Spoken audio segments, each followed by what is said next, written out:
नमस्कार दोस्तों, मेरा नाम है मुकेश और आप देख रहे हैं मेरा यूट्यूब चैनल सिविल राज स्टडी, जिस पर आपको डिप्लोमा और इंजीनियरिंग के लिए टेक्निकल वीडियोस मिलते हैं। और आजकल अपन इंजीनियरिंग मैकेनिक्स पढ़ रहे हैं। इसके अंदर मैंने आपको समांतर चतुर्भुज का नियम पढ़ाया था और उसके ऊपर न्यूमेरिकल करवाए थे, जो अपना लास्ट टॉपिक था। और आज हम समांतर चतुर्भुज के नियम पर ही आधारित कुछ और न्यूमेरिकल करेंगे जो थोड़े से हार्ड लेवल के हैं। आपके एग्ज़ाम में अगर आप हार्ड लेवल के लिए ट्राई करोगे तो जाके एग्ज़ाम में आप इजी वाले क्वेश्चन को आसानी से कर पाओगे। लास्ट टाइम जो अपन ने देखे थे दो न्यूमेरिकल, एक तो बिल्कुल बेसिक फॉर्मूले के ऊपर था, फॉर्मूले के अंदर वैल्यू रखो और आंसर निकालो। दूसरा वाला थोड़ा सा अलग था।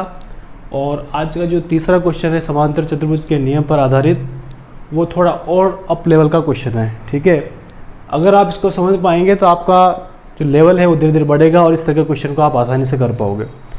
तो चलिए आइए देखते हैं अपन कि क्वेश्चन क्या है।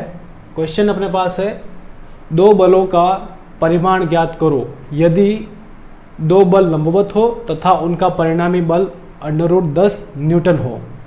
उसके बाद एक और चीज़ क्या दी हुई है, दूसरा क्या दिया हुआ है, दो बल 60 डिग्री पर हो तथा उनका परिणामी √13 न्यूटन हो। ठीक है, एक ही क्वेश्चन के अंदर समांतर चतुर्भुज के नियम की बात करते हैं अपन। P और Q दो बल है अपने पास। ठीक है, उनका परिणामी अपन को दिया हुआ है। एक कब दिया हुआ है, जब इनके बीच का एंगल कितना है, 90 डिग्री का है, यानी कि दोनों लंबवत है एक दूसरे के। एक कंडीशन क्या दी हुई है, इस कंडीशन के अंदर तो एक ऐसा लग रहा है और ऐसा लग रहा है, दो फोर्स ऐसा लग रहा है, फिर इससे समांतर चतुर्भुज बना के सॉल्व करना है। उसके बाद क्या दिया हुआ है, दूसरा ये दिया है दोनों के बीच का जो एंगल है वो कितना है, 60 डिग्री है। तो 60 डिग्री को लेके फिर सॉल्व करना है। ठीक है, यहाँ पर लिख देते हैं P, ये Q, ये P और ये Q। ऐसा अपन को दिया हुआ है। अपन को निकालना क्या है, P और Q। ठीक है, तो अपन क्या करते हैं, अपन ने समांतर चतुर्भुज के नियम के अंदर क्या पढ़ा हुआ है कि P और Q दो बल होते हैं। तो मैं क्या करता हूँ, स्टार्टिंग कहाँ से करूँगा, मेरे को दिया हुआ है उसके हिसाब से मैं मान लेता हूँ कि माना दो बल, इसने दो बल दिया है लेकिन कौन से हैं ये नहीं दिया, उनका परिमाण निकालना है। तो सिंबल के रूप में अपन क्या मान लेते हैं, माना दो बल P व Q है। ठीक है, तो जो पहला पॉइंट है उसके अनुसार क्या होगा, देखो जो पहला वाला पॉइंट है ये लिखो, उसके अनुसार क्या होगा, दो बल यानी कि P और Q की बात करें तो मैं फॉर्मूला लिखता हूँ एक बार, P² प्लस फॉर्मूला लिख देता हूँ एक बार, R² = P² plus Q² plus 2PQ cos theta. ठीक है, ये है पहला वाला। ठीक है, इसके बाद क्या है, इसने दिया हुआ है अपन को, पहले क्वेश्चन में क्या दिया हुआ है कि दो बल लंबवत हो, यानी कि थीटा की वैल्यू 90 अपन को दी हुई है और उनका परिणामी बल कितना √10 न्यूटन है। तो R की जगह मैं √10 लिखूंगा। ठीक है, तो R की जगह √10 लिख देते हैं अपन। ठीक है, P और Q अपन को निकालना है, P की वैल्यू और Q की वैल्यू अपन को निकालनी है। ठीक है, 2PQ cos थीटा। थीटा की जगह अपन को दिया हुआ है 90 डिग्री। ठीक है, और मेरे को अच्छी तरह से पता है, आपको भी याद रखना है कि cos 90 की वैल्यू होती है 0। अब देखिए, अच्छा इसका स्क्वायर है। ठीक है, √10 का स्क्वायर करने पर अपने पास आ जाएगा 10। उसके बाद P² प्लस Q², ये आ जाती है नंबर 1 इक्वेशन दे देते हैं अपन। ये पूरा 0 हो जाएगा क्योंकि cos 90 जो है इससे गुणा हो रहा है और cos 90 की वैल्यू 0 है, तो पूरा करके इसको अपन क्या कर देंगे, 0 कर देंगे। उसके बाद अपन चलते हैं दूसरे वाले पॉइंट पर। दूसरे वाले पॉइंट के अंदर क्या दिया हुआ है, वही दो बल है, उनके बीच का कोण कितना, 60 डिग्री है। ठीक है, फिर से मैं एक बार फॉर्मूला लिख रहा हूँ। देखिए फॉर्मूला मैं यहाँ पर बार बार इसलिए लिख रहा हूँ ताकि आपको बार बार रिवाइज हो और बिल्कुल ज़बान पर रट लो आप इसको पूरी तरह से। R² = P²। बहुत सिंपल फॉर्मूला है, कोई ज़्यादा बड़ा नहीं, कोई टफ नहीं है। इतनी बार अपन कर चुके हैं कि आपको रट लिया गया होगा अब तक तो। ठीक है, तो अब R की जगह क्या दिया हुआ है, √13 दिया हुआ है, तो मैं लिख देता हूँ √13 का स्क्वायर। ठीक है, और P और Q अपन को निकालना है तो मैं इनको ऐसे लिख देता हूँ, और 2PQ।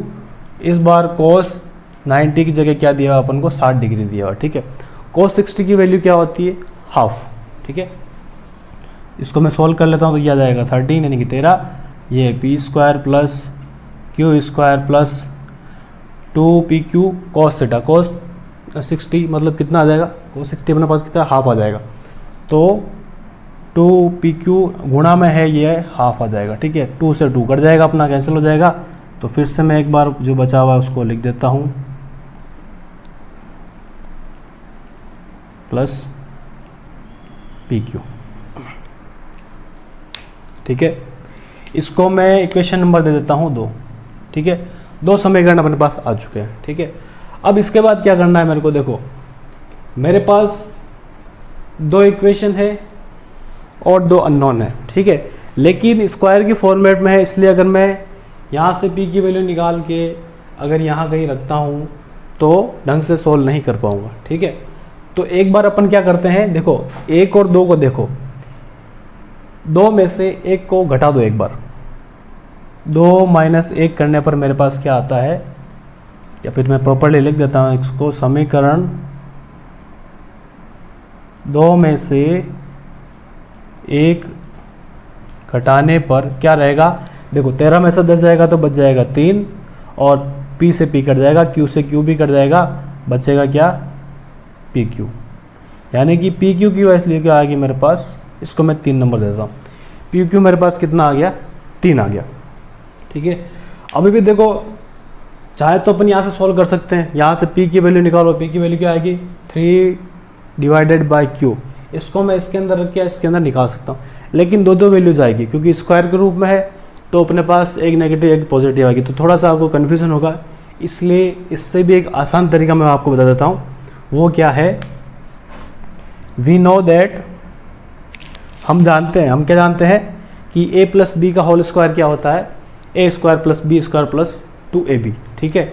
और इसी तरह से a माइनस बी का होल स्क्वायर क्या होता है, a square plus B square minus का 2ab, ठीक है। तो एक बार अपन वो लगा के देखते हैं। देखिए p प्लस q का होल स्क्वायर अपने पास क्या आ जाएगा, p square plus q square plus 2pq, ठीक है। अपने पास p plus q square plus 2pq आ गया, ठीक है। अपने पास p square plus q square की वैल्यू कितनी है, 10 है, और pq की वैल्यू अपने पास कितनी है, 3 है। तो एक बार मैं यहाँ पे वैल्यू लिखता हूँ, p प्लस q जो है इसका वैल्यू क्या है, यहाँ से लिख दो। 1 से अपने पास क्या आ जाएगा, इसकी जगह मैं लिख सकता हूँ 10, और प्लस 2 गुणा pq की जगह मैं लिख सकता हूँ 3। तो ये मेरे पास p प्लस q कितना आ गया, p प्लस q का होल स्क्वायर की वैल्यू कितनी आ गई मेरे पास, 16, ठीक है। इसको मैं नंबर दे देता हूँ 4, ठीक है। इसके बाद अब मैं क्या करूँगा, p plus Q whole square लिख दिया। वैसे ही मैं एक बार और क्या करता हूँ, p माइनस क्यू का होल स्क्वायर क्या हो जाएगा मेरे पास, p square plus Q square minus 2pq, ठीक है। फिर से मैं क्या करता हूँ, इसके अंदर मैं क्या करता हूँ, p प्लस क्यू की वैल्यू मेरे पास है 10, माइनस इसकी वैल्यू क्या है 6, तो p क्यू की वैल्यू है 3 है, 3 2 से गुणा हो गया 6 बन जाएगा।